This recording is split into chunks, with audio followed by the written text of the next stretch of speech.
Hello guys. नमस्कार सभी को। GS and English talks YouTube channel पर बहुत बहुत हार्दिक अभिनंदन है आप सभी का। जैसा कि आज का दिन आपको पूर्व विदित है कि ओजोन डे के नाम पर जाना जाता है और ozone day, world ozone day यानी कि 16 सितंबर के दिन मनाया जाता है। क्या इस दिन की विशेषताएं हैं, क्यों ये दिन मनाया जाता है? ओजोन क्या किसी परत का नाम है, कोई मंडल है, या फिर कोई किसी प्रकार का जो है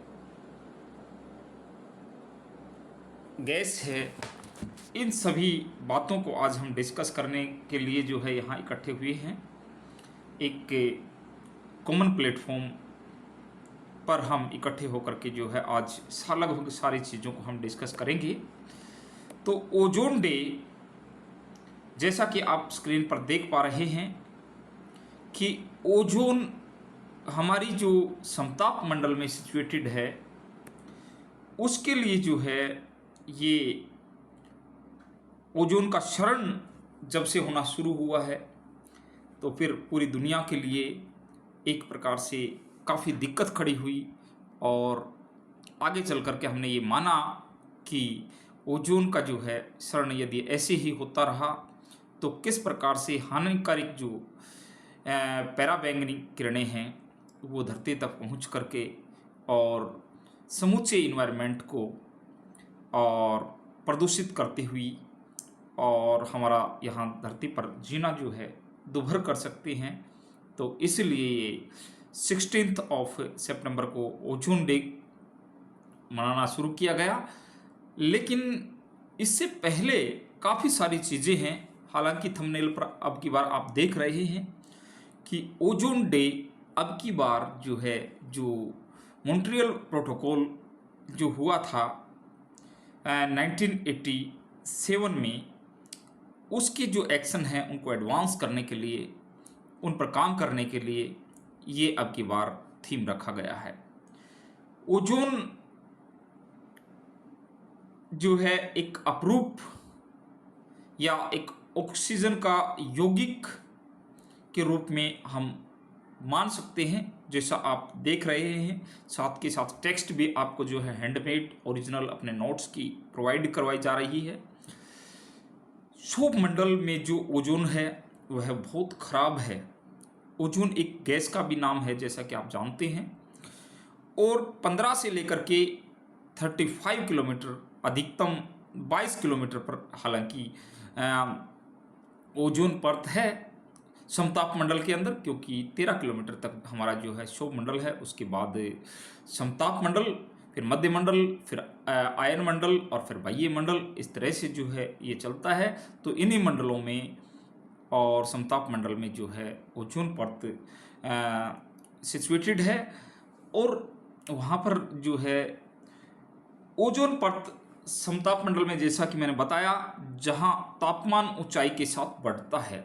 क्षोभ मंडल में आप देखेंगे कि ऊंचाई के साथ तापमान घटता है, लेकिन यहाँ पर ऊंचाई के साथ साथ जो है तापमान बढ़ता है। ओजोन कोई परत नहीं है, ओजोन की सांद्रता ही जो है ओजोन है एक प्रकार से। और ओजोन की 3 जो है वो वायलेट हैं, आप देखिएगा, अल्ट्रावायलेट ए, अल्ट्रावायलेट बी और अल्ट्रावायलेट सी।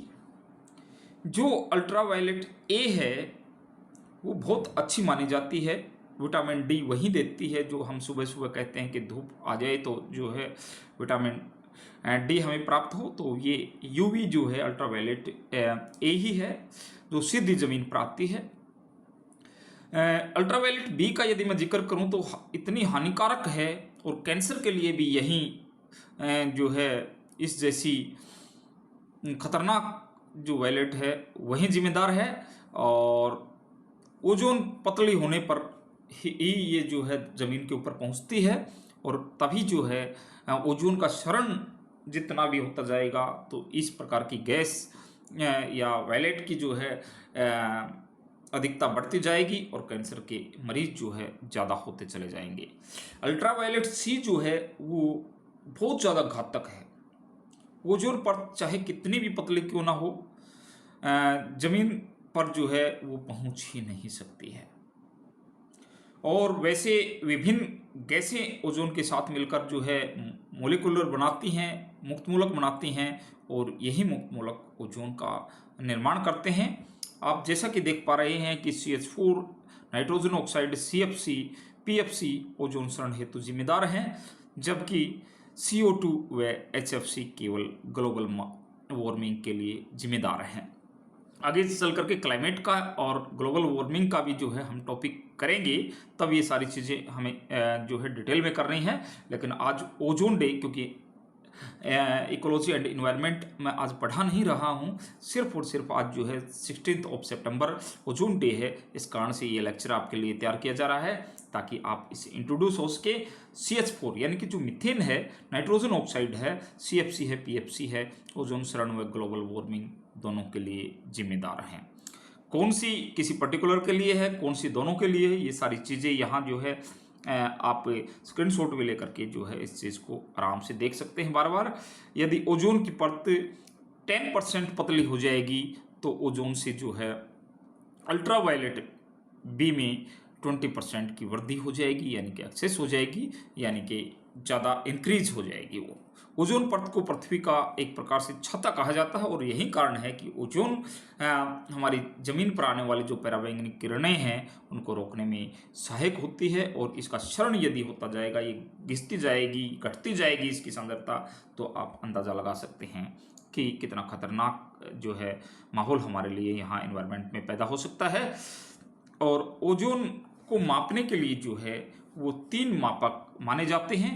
एक जो है डॉप्सन स्पेक्ट्रोमीटर है, एक फिल्टर ओजोन मीटर है, और एक तीसरा जो है वो टोटल ओजोन मैपिंग स्पेक्ट्रोमीटर है।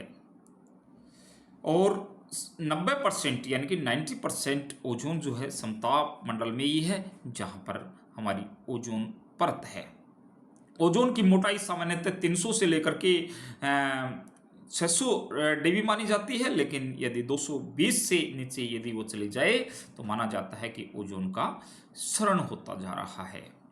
ओजोन का कोई छिद्र नहीं है कोई किसी प्रकार के, यानी कि बल्कि पृथ्वी का पतला होना ही ओजोन क्षरण है।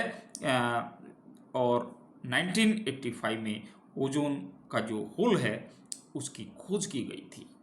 ओजोन अंटार्कटिक में ज़्यादा व आर्कटिक में कम पतली होती है। नीला जो है इसका पतलापन व लाल रंग जो है ओजोन परत की मोटाई को दर्शाता है।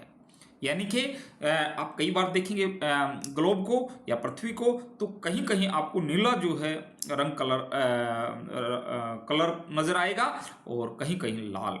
तो जहाँ नीलापन नज़र आएगा इट मीन्स कि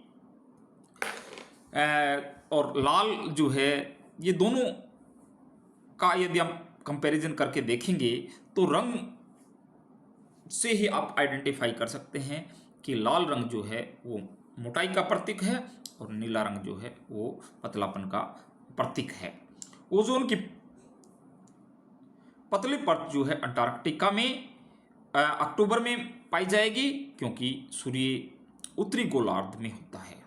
यानी कि ओजोन वहीं ज़्यादा मिलेगी आपको जहाँ पर सूर्य की किरणें होंगी, लेकिन सूर्य की किरणें तो जो है उत्तरी गोलार्ध में होंगी, अंटार्कटिका जो है नीचे हो गया, तो इस प्रकार से वहाँ पर एक प्रकार से पतली होगी वहाँ पर ओजोन की परत, जबकि मार्च में आर्कटिक में पतली होगी, क्योंकि दक्षिणावर्त होगा सूर्य, और उस समय जो है यहाँ ओजोन नहीं बन रही होगी, तो क्योंकि सूर्य जो है दक्षिण गोलार्ध में होगा।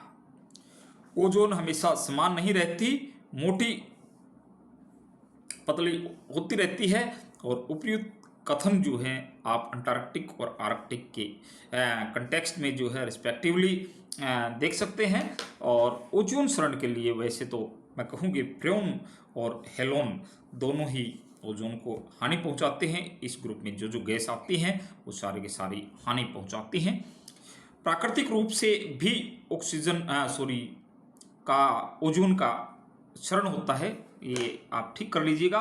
प्राकृतिक रूप से भी जो है ओजोन का क्षरण होता है और ऑक्सीजन लिख दिया गया है। तो ओजोन बिजली के चमकने से भी जो नाइट्रोजन ऑक्साइड की किरणें निकलती हैं, गैस निकलती है, तो उससे भी ओजोन का क्षरण होता है।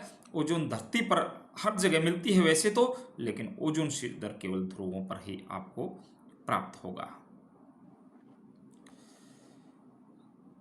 CFC का प्रयोग जो है कहाँ कहाँ होता है? प्रशीतक में, अग्निशमक में, झाग यानी कि विलायक के रूप में, एरोसोल में, और प्लास्टिक वाली जो वस्तु होती हैं उनके अंदर भी जो है इस प्रकार से इन चीज़ों का प्रयोग, इन गैसों का होता है, CFC वगैरह का।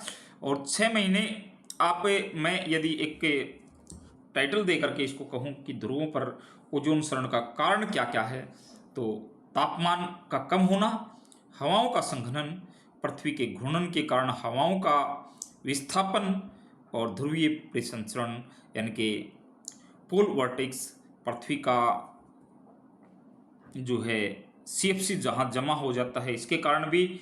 और एक बात ये भी है कि 6 महीने के दिन व 6 महीनों की रात, इस कारण भी जो है परिणाम स्वरूप प्रकाश कई दिनों तक जो है नहीं पहुंच पाता, ओजोन निर्माण की दर कम हो जाती है। ऐसे में रात में चमकने वाले बादल ध्रुवों पर यानी कि मध्य मंडल में नॉक्टिल हुसैन बादल जिनको कहा जाता है, अंटार्कटिका में आर्कटिक की बजाय जो है अधिक पतलापन है, ये भी एक फैक्ट आप याद करेंगे। और अब हम आ रहे हैं, ये चीज़ें कुछ हमने कि ओजोन क्या है, कहाँ पर है, ये बढ़नी चाहिए या घटनी चाहिए, घटेगी तो क्या क्या जो है इसके प्रभाव नज़र आएंगे, किस किस चीज़ से ये बनती है, तो सारी चीज़ें हमने इस तरह की देखी हैं। आगे चल करके इसको, अब ये हानिकारक है ये एनवायरनमेंट के लिए, ये तो हमने जान लिया यदि इसका क्षरण हुआ तो। और उसके बाद यदि हम कुछ कन्वेंशन देखें जिनमें इसके बारे में या इसका क्षरण जो गैसें करती हैं उनके लिए जो डिसीजन लिए गए हैं, तो वो है सबसे पहले वियना कन्वेंशन 1985 में। 1988 से प्रभावी हुआ। ओजोन परत की सुरक्षा हेतु अंतर्राष्ट्रीय सहयोग, ओजोन संरक्षण तथा CFC के प्रयोग में कमी के लिए ये बाध्यकारी नहीं है। ये इस बात का ध्यान रखें कि ये बाध्यकारी नहीं है। एग्जाम में क्वेश्चन एक एक वर्ड से बनते हैं, कब ये बना, कब प्रभाव में आया, किस लिए बनाया गया, क्या ये बाध्यकारी है या नहीं। सार्वभौमिक सत्यापन वाला ये पहला कन्वेंशन है। और भारत ने क्या इसके ऊपर हस्ताक्षर किए हैं ये भी पूछ लिया जाता है किसी न किसी 4 ऑप्शन की किसी जो है अंदर डाल करके। तो 1991 में इंडिया ने जो है इसके ऊपर हस्ताक्षर कर दिए थे, साइन कर दिए थे। सार्वभौमिक सत्यापन वाला, जैसे कि मैंने पहले बता दिया कि प्रथम कन्वेंशन है। और उसके बाद जो मॉन्ट्रियल कन्वेंशन है, तो मॉन्ट्रियल कन्वेंशन जो है वो अब की बार जो थीम है, जैसा आप थंबनेल पर देख रहे हैं, इसके ही एक्शंस के बारे में जो है उनको गति देने के लिए यही थीम ये रखा गया है। ये 1987 में अपनाया गया था मॉन्ट्रियल प्रोटोकॉल। ओजोन संरक्षण हेतु ये लाया गया, उत्सर्जन के आधार पर बाध्यकारी है ये। इसमें UNEP ने यानी कि यूनाइटेड नेशन एनवायरमेंटल प्रोग्राम जो है उसने बहुत अहम भूमिका निभाई थी और भारत द्वारा 2003 में इसका सत्यापन कर दिया गया। विकसित देशों को CFC का उत्पादन व उपयोग 2000 तक बंद व विकासशील देशों को 2010 तक, ये जो है कंडीशन लगाई गई। और 2010 से इसमें एक प्रकार से आप कह सकते हैं HCFC को भी शामिल कर लिया गया कि उसके ऊपर भी कार्यवाही करनी स्टार्ट कर दी है। उसके बाद एक और समझौता जो है ओजोन क्षरण से रिलेटेड आया है, वो है किगाली समझौता। 2016 में रवांडा के किगाली में हुआ ये। HFC पर भी बैन लगाने की बात जो है यहाँ पर की गई। वर्ष 2100 तक ग्लोबल वार्मिंग में 0.5 डिग्री सेल्सियस तक कमी करने का लक्ष्य रखा गया। यह ओजोन क्षरण वाली गैसों के साथ साथ ग्लोबल वार्मिंग वाली गैसों के लिए भी है और 2019 से सदस्य देशों के लिए बाध्यकारी है। भारत 2028 तक HFC को स्टेबल कर देगा, वह 2047 तक 2025 के स्तर से 15% तक की कमी कर देगा। ये लक्ष्य भारत ने रखा। भारत द्वारा अब कुछ ही समय पहले जो है इसका सत्यापन भी किया गया था। तो ये चीज़ें जो हैं इसकी गति को, यानी कि जो सुधारात्मक प्रयास किए गए उनमें ये 3 कन्वेंशन, प्रोटोकॉल और जो एग्रीमेंट हैं वो बहुत ही ज़्यादा जो है फ्रूटफुल रहेंगे। और ओजोन क्षरण का जो प्रभाव है, हम अब इसको सुधारने के तरीके कर चुके हैं डिस्कस, हम इसके कारणों को जान पाए हैं। अब इसका जो है प्रभाव क्या पड़ेगा, इस चीज़ की तरफ हम थोड़ा सा गौर करेंगे। यदि हम इसके तरफ गौर करें तो आप देख रहे हैं कि ओजोन क्षरण का प्रभाव क्या है, मानव पर इसका क्या प्रभाव है। तो त्वचा कैंसर जैसी दिक्कतें, मोतियाबिंद, इम्यून सिस्टम जो है कमज़ोर पड़ जाता है, ये सारी चीज़ें जो हैं इसका प्रभाव में आती हैं। पौधों पर पत्तियां एक प्रकार से झुलसने लग जाती हैं। समुद्र में भी जो है फाइटोप्लैंक्टन कम, जिसमें जंतुओं का लार्वा जो है उसमें कमी आ जाती है। CO2 भी अधिक होगा इससे। और भू रासायनिक चक्र की यदि बात करूं मैं, तो ग्रीन हाउस गैसों में भी बढ़ोतरी हो जाती है ऐसे में, जिससे क्लाइमेट चेंज जैसी प्रॉब्लम हो जाती हैं। और यदि और भी कुछ प्रभाव करें तो पेंट है जैसे प्लास्टिक, सिंथेटिक जैसी काफ़ी सारी चीज़ें जो बनाई जाती हैं, तो उसमें जो है उसका अपघटन होना शुरू हो जाता है। सौरमंडल में स्मोग बनेगा, श्वसन जो है के ऊपर प्रभाव पड़ेगा, आंखों में जलन होगी, काफ़ी सारे इस तरह से जो है इंटीग्रेटेड आप प्रभाव मान सकते हैं। तो इस प्रकार से कुल मिलाकर के हमारा जो ये ओजोन क्षरण, तो इससे आज हमें सीख क्या लेनी चाहिए। सबसे बड़ी बात ये है कि आज मनुष्य का जो है सांस लेना बड़ा दुर्भर हो गया है। ऐसे में हम सब के लिए जो है ये हमारा ये फर्ज बनता है, हमारा ये एक मौलिक या कर्तव्य यानी कि फंडामेंटल ड्यूटी बनती है कि फंडामेंटल ड्यूटीज़ में भी जो है ये चीज़ें कंसिडर की गई हैं। तो हम सभी जीव जंतु जितने भी हैं, हमारी जो वनस्पति है, पेड़ पौधे हैं, उनके प्रति और जो है एक बहुत ही अच्छा रुख अपनाएं, उनको जो है बढ़ाने में पूरी तरह से अपनी सब कुछ अपना योगदान दें। और जो चीज़ें इन चीज़ों के लिए नेगेटिव इफेक्ट करती हैं, उन चीज़ों पर हम थोड़ा सा कंट्रोल करें। तो आज ओजोन दिवस के उपलक्ष्य में 16 सितंबर 2024 को हम यहीं एक प्रण ले सकते हैं कि हम अपना एक ऐसा प्लेनेट तैयार करेंगे जो बिल्कुल भी एलिंग नहीं हो, यानी कि बीमार होता हुआ नज़र ना आए। और इन्हीं शब्दों के साथ आज की ये क्लास हम यहीं पर समाप्त कर रहे हैं। इसके लिए जो है आप गूगल करते रहिएगा करंट की चीज़ों के लिए, इनके साथ जो है उसको एड ऑन कर लीजिएगा। और एक बेसिक समझ बनाने के लिए जो है ओजोन की या एनवायरनमेंट एंड इकोलॉजी का इस चैप्टर की, इस टॉपिक की यहाँ तक आज इतना ही। Thank you very much. Thank you all of you. Revise करते रहिएगा। धन्यवाद।